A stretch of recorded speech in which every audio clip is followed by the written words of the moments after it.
So far after the completion of the group stage. But we continue with that conversation. And remember, Algeria was in action yesterday taking on Niger at the Nyayo Stadium. They settled for a barren draw, and in doing so, they're into the quarterfinals. And gentlemen, this team was started with a lot of steam, Sedo.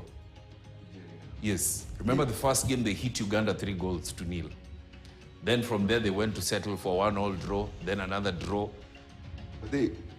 We necessarily shouldn't be ruling them out. It's a kind of a team that has showed us that if it is not really scoring, it's fighting for results. And at any given game, it has not actually come down without fighting for either a draw or a win.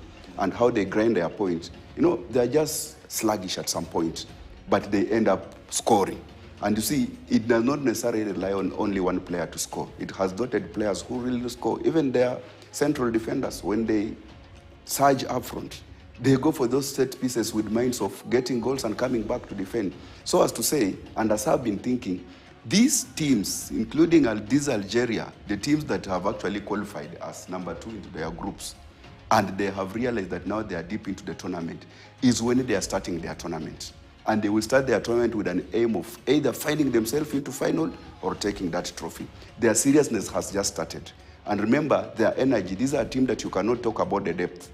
The depth of Algeria is like they present 2 teams. We have seen players coming from bench, and they still score. So as to say, their bench has got power. When fielded at any given time, the only spirit that they come in with is to get goals. I still necessarily doesn't rule Algeria out. Because when they qualify for semi-finals, they will be only having one step away from final. And when they reach final, they know how to play for final. Remember what they did for Africa Cup of Nations against Senegal.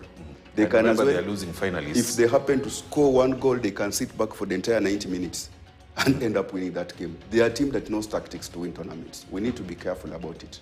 Eshtemi, now that we are talking the match that has impressed people the most during the group